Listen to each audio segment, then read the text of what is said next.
पाकिस्तान और भारत समेत दुनिया के कई ममालिक में टिड्डी दल के गोल फसलों को तबाह कर रहे हैं और ज़राई स्प्रे भी इन पर नाकाम साबित हो रहे हैं। पहली बात तो ये है कि बहुत से लोग टिड्डी दिल कहकर पुकारते हैं, जो गलत है। दरअसल लफ्ज टिड्डी दिल नहीं बल्कि टिड्डी दल है। दल का मतलब लश्कर होता है, यानी टिड्डियों का लश्कर। एक टिड्डी जिसका औसत वजन शायद एक कागज के बराबर हो, लेकिन लश्कर की शक्ल में मौजूद टिड्डियां हर चीज का सफाया करने और ज़राअत के शोबे में तबाही की सलाहियत रखती हैं। टिड्डी का ताल्लुक घास खाने वाली स्पीशी से है और इसकी पिछली टांगें निस्बतन बड़ी होती हैं, जो ऊंचाई तक वार करने में इसको मदद देती हैं। जर्नल ऑफ एक्सपेरिमेंटल बायोलॉजी में छपने वाले एक आर्टिकल के मुताबिक सहराई टिड्डी का एक लश्कर एक दिन में 423 मिलियन पाउंड पौधे खा सकता है। किसानों का ख्याल है कि जब वो आपके बाग या खेत में पहुंच जाएं तो वो मुकम्मल तौर पर तबाह करके ही उठती हैं। कई लोग ये भी कहते हैं कि टिड्डी दल कोरोना वायरस से ज्यादा तबाहकुन है। अरब ममालिक में सदियों से टिड्डियों को खाया जा रहा है और इसी उड़ते कीड़े का जिक्र अहादीस में भी मौजूद है और आसमानी किताबों में भी इसके बारे में जिक्र है। और टिड्डी दल को भी अल्लाह ताला का मौज़ा बयान फरमाया गया। ताज़ा इतलात हैं कि टिड्डी दल का एक ताज़ा दम ग्रोह अफ्रीका से पाकिस्तान की तरफ गामजन है और जुलाई के आगाज में यहाँ पहुँचने का इम्कान है। इस ग्रोह के हुजम के बारे में इब्तदाई तौर पर मालूम नहीं हो सका, लेकिन इस ग्रोह के यहाँ पर पहले से मौजूद टिड्डी दल के साथ मिलने के बाद मजीद फसलों और दरख्तों वगैरह तक की तबाही का अंदेशा है। फूड एंड एग्रीकल्चर ऑर्गेनाइजेशन पहले ही खबरदार करते हुए फूड क्राइसिस पैदा होने का खदशा जाहिर कर चुकी है। इस वक्त तक पूरे पाकिस्तान में झंग के अलावा किसी जिले में टिड्डी दल के मुकम्मल खात्मे की इतलात मौजूद नहीं। ऐसे में सोशल मीडिया पर कुरान मजीद की एक आयत बहुत वायरल हो रही है जिनमें टिड्डी दल का जिक्र किया गया है। सूरह एराफ की आयत 133 है, जिसमें अल्लाह रब्बुल इज्जत फरमाते हैं कि फिर हमने उन पर छोड़ दिए तूफान और टिड्डी और जुएं और मेंढक और खून, ये सब खुले खुले मौजे भेजे, फिर भी उन्होंने तकब्बुर ही किया और वो लोग गुनाहगार थे।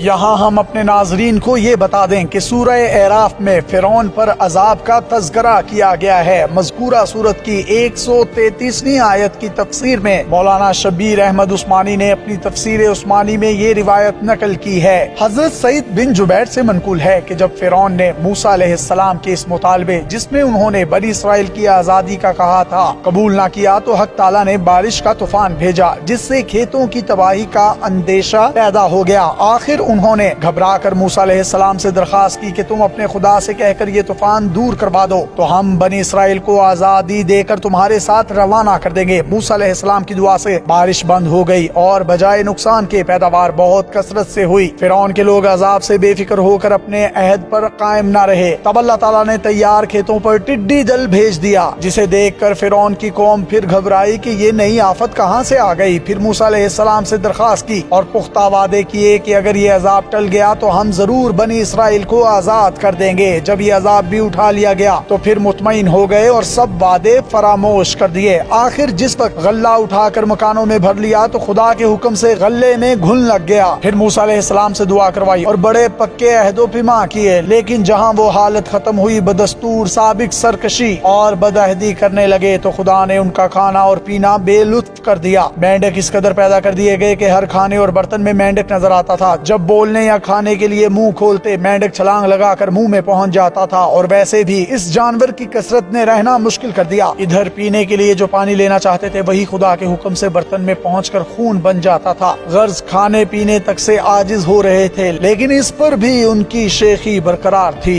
बाइबल में भी टिड्डी दल के मुतल्लिक ऐसी ही आयात मौजूद हैं और वो भी सोशल मीडिया पर पोस्ट की जा रही हैं। ऐसी ही बाइबल की एक आयत में फरमाया गया है कि जब कभी मैं बारिश रोक लेता हूँ और टिड्डी दल को भेजता हूँ जो फसलें खा जाती है और लोगों पर वबाएं मुसल्लत करता हूँ कि आया वो मुझसे दुआ मांगते हैं और अपने गुनाहों पर पछताते हैं, बदी से मुंह मोड़ लेते हैं, फिर मैं जंग में उनकी आवाज सुनता हूँ, उनके गुनाह माफ कर देता हूँ और उनकी जमीनों को दोबारा जरखेज बना देता हूँ। गल्फ न्यूज के मुताबिक जब टिड्डियां इकट्ठी होती हैं तो उनके जिस्म में एक हार्मोन सेरोटोनिन रिलीज होता है, जिससे उनके रवैयों में कई तब्दीलियां आ जाती हैं, जैसे कि उन्हें बहुत ज्यादा भूख लग जाती है, वो ज्यादा समाजी बन जाती हैं और एक दूसरे के साथ रहना चाहती हैं। हरकत में ज्यादा तेज हो जाती हैं। झुंड की शक्ल में रहते हुए टिड्डियों के दरमियान आबादी में इजाफे का सबब बनने वाले ताल्लुकात भी कायम होते हैं और नमी वाली मिट्टी रिप्रोडक्शन के लिए उनकी पसंदीदा जगह है। वो यहाँ अंडे देती हैं और चंद हफ्तों में ही उन अंडों से बच्चे निकल आते हैं जो नया लश्कर बनकर हिजरत शुरू कर देता है। कई मुमालिक का सफर करते वक्फे वक्फे से फसलें खाने के लिए रुकते हुए ये बचपने से बलूगत का सफर तय करते हैं और फिर खुद अंडे देने के काबिल हो जाते हैं। इसके लिए माहिरीन ये भी तजवीज देते हैं कि जहां पर टिड्डियों के गोल हों वहां पर ढलवान की तरह गड्ढे बनाएं ताकि टिड्डी के अंडे इसमें गिर जाएं और फिर टिड्डी के जाने के बाद इन गढ़ों को मिट्टी से भर दें ताकि मजीद पैदाइश ना हो। सोशल मीडिया पर सारिफीन कुरान मजीद और बाइबल की आयात पोस्ट कर रहे हैं जिससे निजात अल्लाह के सामने गिड़गिड़ाने और अपने गुनाहों से माफी मांगने की सूरत में ही मिल सकती है। यकीनन इसमें कोई शक नहीं कि इंसान को माफी उसी जात से ही मिल सकती है और किसी को इनकार नहीं।